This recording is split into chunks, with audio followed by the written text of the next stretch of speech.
마지막 때 우리는 어디로 피해야 하나요? 마지막 때 우리는 어디로 피해야 하는가라는 주제에 대하여 주님의 말씀을 듣겠습니다. 성경 말씀 마태복음 24장 15절로 21절의 말씀. 그러므로 너희가 선지자 다니엘이 말한 바 멸망에 가증한 것이 거룩한 곳에 선 것을 보거든 읽는 자는 깨달을진저 그때에 유대에 있는 자들은 산으로 도망할지어다. 지붕 위에 있는 자는 집 안에 있는 물건을 가지러 내려가지 말며 밭에 있는 자는 겉옷을 가지러 뒤로 돌이키지 말지어다. 그날에는 아이벤 자들과 젖먹이는 자들에게 화가 있으리로다. 너희가 도망하는 일이 겨울에나 안식일에 되지 않도록 기도하라. 이는 그때에 큰 환난이 있겠음이라. 창세로부터 지금까지 이런 환난이 없었고 후에도 없으리라. 예수님, 어떤 회원이 마지막 때에 어디로 피해야 하는지 알려달라고 해서 주님에게 질문을 드립니다. 마지막 환난이 오면 우리는 과연 어디로 피해야 할까요? 피한다고 안전한 지역이 있을까요? 마지막 때는 확실히 오고 마지막 환난도 정확하게 찾아온다. 너희들이 아무리 과학이 발달해서 기후변동을 막는다고 하여도 쓰나미처럼 밀려오는 홍수, 태풍, 지진, 전쟁 등을 막을 길은 없을 것이다. 이제 지구도 스스로 감당한 수준을 넘어 괴로워하고 있으며 기후위기로 접어들었다. 그래서 어쨌든 마지막 때의 환난은 너희들에게 파도처럼 밀려오고 있다. 예전에는 남의 나라에서 일어나는 것처럼 방관하고 지나갔지만 이 문제는 모든 인류가 당면한 문제이고 여기에서 피할 사람들은 없다. 성경에는 분명히 피하라고 하였는데 피할 곳은 사실 없다. 산으로 피하라고 했는데 어떤 산이 안전하겠느냐? 로마 병정들을 피하여 유대인들이 마사다 산으로 피하여 저항하다가 결국 960명 전원 자멸하였던 것을 기억하지 않니? 이 세상에서 피할 곳, 안전한 곳은 어디에도 없다. 지진을 피하여 다른 곳으로 가면 그곳에서는 태풍이 사람들을 죽이고 바다로 피하면 쓰나미가 있고 쓰나미를 피하여 가면 기근과 홍수와 전쟁이 기다리고 있다. 잘 들어보아라. 이제 마지막의 마지막 때가 되어서 너희들도 눈으로 이 현상들을 보고 있다. 모두가 이런 현상을 보고 종말이 아니야? 라고 말하는 시대가 왔다. 그리고 산으로 피하라고 말할 때 그 위급한 시대는 예루살렘 멸망을 의미하기도 하였고 요한계시록에 나오는 종말을 의미하기도 하였다. 사랑하는 신부야, 나도 너희들이 겪어야 할 마지막 환난 때가 가슴 아프다. 하지만 이 환난은 누구나 겪어야 하고 피할 자는 없다. 이러한 시기는 급작하게 오고 하나님 이외에는 그 시기와 때를 모른다고 했으니 단지 준비할 뿐이다. 구약의 말씀에 도움이 어디로부터 오는가? 라는 말씀이 있다. 시편 121편 1절과 2절. 내가 산을 향하여 눈을 들리라. 나의 도움이 어디서 올까? 나의 도움은 천지를 지으신 여호와에게서로다. 인생이 힘들 때마다 산을 올려다보며 시편 기자는 이렇게 고백했었다. 산에서 도움이 오는 것이 아니라 산은 상징적으로 주님의 계시를 받을 수 있는 곳, 주님의 임재가 있는 곳으로 생각했다. 그러므로 지리적인 산이라기보다 주님을 향해 얼굴을 들었다고 볼 수 있다. 성경에는 다양한 산의 이름들이 나오고 실제로 그곳에서 계시를 받고 주님을 만났으며 주님의 말씀이 선포되었다. 그러므로 우리가 피해야 할 곳은 지리적인 산이라기보다 여호와 하나님께로 피해야 한다는 말씀이다. 하나님이 피난처 되신다. 산은 이렇게 보호를 의미하는 하나님을 상징하는 것으로 표현되었었다. 마사다 산은 어느 정도 피할 수는 있었지만 그들에게 안전함을 영원히 보장하지 못하였다. 그러므로 이 지구상에서 영원히 안전을 보장해줄 산은 없다. 그 의미를 영적으로 해석해야 할 것이다. 산은 성경에서 종종 하나님의 임재와 보호의 장소로 묘사되었고 다윗도 사울을 피해 산으로 도망했고 여호와는 나의 요새라고 고백했다. 그렇다.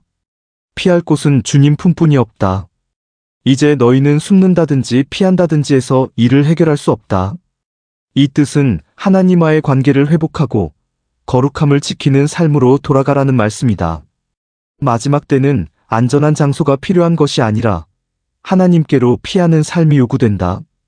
그래서 하나님은 나의 피난처라고 시편 기자는 고백하고 있다. 즉 물리적으로 피할 곳은 이 세상 천지에 없다는 말이다.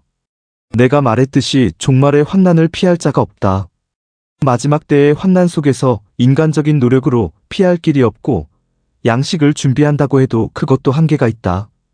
어떤 재앙이든지 너희가 겪어야 하는 것이라면 오직 하나님께로 피하는 것만이 진정한 안전을 보장해 줄 것이다. 자신의 영적인 순결함을 지키고 하나님의 관계에 집중하면서 세상의 혼란과 타락에 휩쓸리지 않고 믿음의 본질을 붙잡고 하나님 중심의 삶을 살라는 권면이다. 주님, 그런 영적 원리는 이미 알고 있었지만 주님의 말씀을 들으니 더 걱정이 됩니다. 그 모든 박해와 재앙을 우리도 다 같이 지나가야 한다는 것이 걱정이 됩니다. 이곳 캘리포니아에 사는 저는 대지진이 무섭고 일본에서도 대지진에 대한 경고가 많이 나오고 있습니다.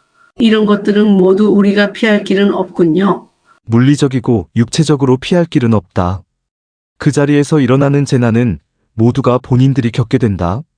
하지만 영적으로 너희가 주의 품을 제일 안전한 피난처로 삼으라는 뜻은 하나님께서는 믿는 자에게 어떤 안전한 길을 인도해 주신다는 소망의 말씀이 된다. 각자에게 어떻게 해결하는 것인지, 어떻게 피할 길을 일일이 말해줄 수는 없지만 믿는 자에게 하나님이 예비하신 안전한 길들이 있으니 믿고 순종하면서 주님의 뜻에 합당한 생활을 하면 될 것이다. 음식이 없는 자에게 만나와 메추라기가 내렸고 목마른 자에게 생수가 내렸고 죽고 싶은 엘리야에게도 천사를 통해 새 힘을 얻도록 음식을 보내주셨다. 하나님의 방법은 광야에서처럼 무에서 유를 잇게 하시는 분이므로 그분에 대해 믿고 순종하면서 살아가면 하나님은 분명히 피할 길을 주실 것이다. 왜냐하면 하나님은 길이고 진리이고 생명이시기 때문이다.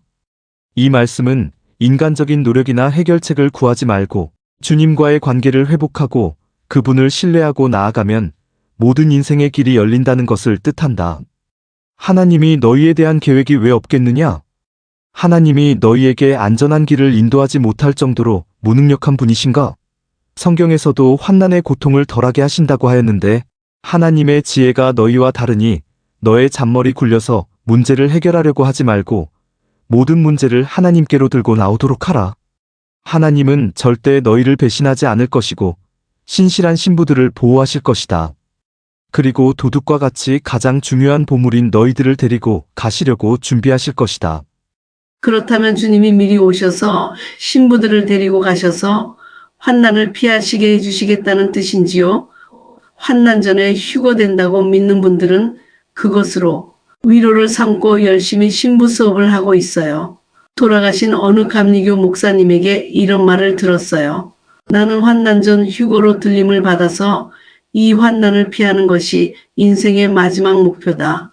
라고 하면서 휴거에 대비하여 준비하라고 매일 강조하시더니 이제 고인이 되셨습니다. 환난 전에 휴거된다고 하는 말씀이 진짜 맞는 말씀인가요?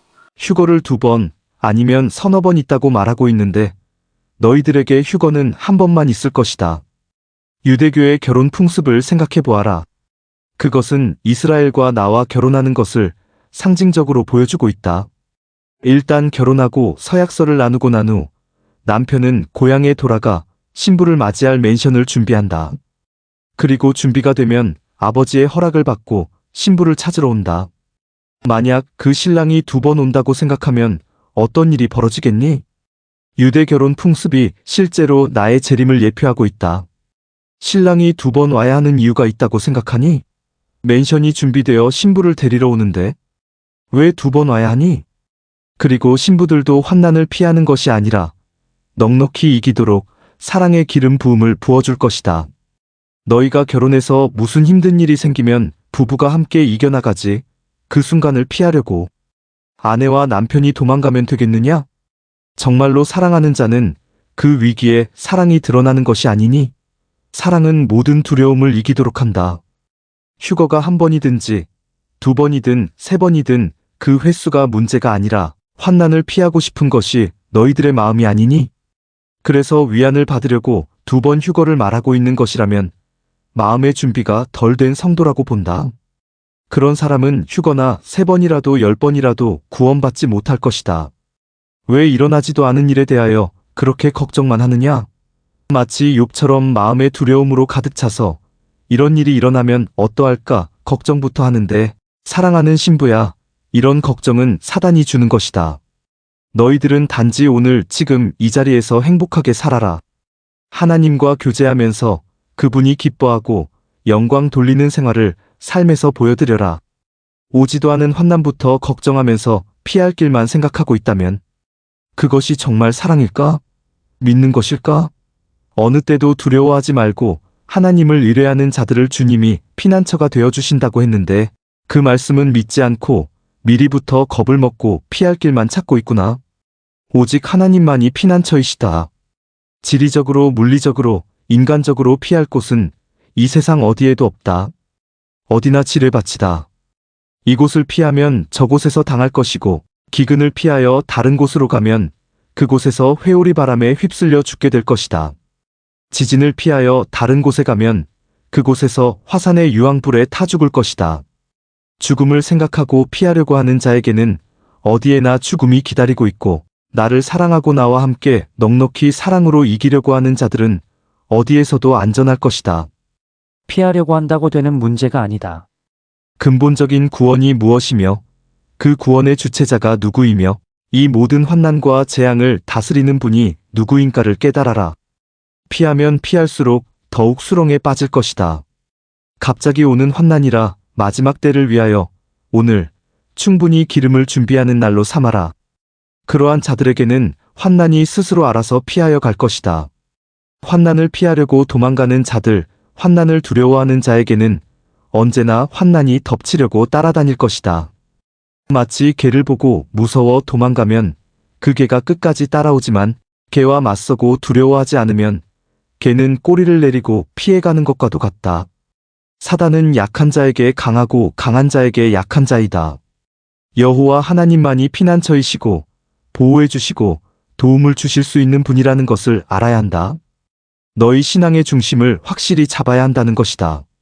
안전을 유지하기 위해 나를 믿는 것이 아니라 나를 사랑해서 믿는 것이 되어야 모든 길이 열린다. 하나님은 두 마음을 품은 자들을 미워하시며 동기가 불순한 자들에게 속지 않으신다. 너희에게 하나님은 어떤 존재이시니? 주님, 여러 가지 말씀으로 천국에 대하여, 천국에 들어갈 자에 대하여, 환난에 대하여 말씀해 주시니 감사를 드립니다. 다 듣고 나니까 문제는 우리들의 믿음이 부족했다는 결론에 도달했습니다. 어떤 순간이든지 어떤 환경이든지 주님이 우리의 하나님이 되어주셔서 정복하고 다스리며 살 수 있는 성도가 되게 해주시며 주님의 사랑으로 넉넉히 이기는 자들이 되게 하여 주시옵소서. 주님으로 인하여 부족함이 없으며 주님 한 분으로 우리가 만족합니다. 주님 감사드립니다.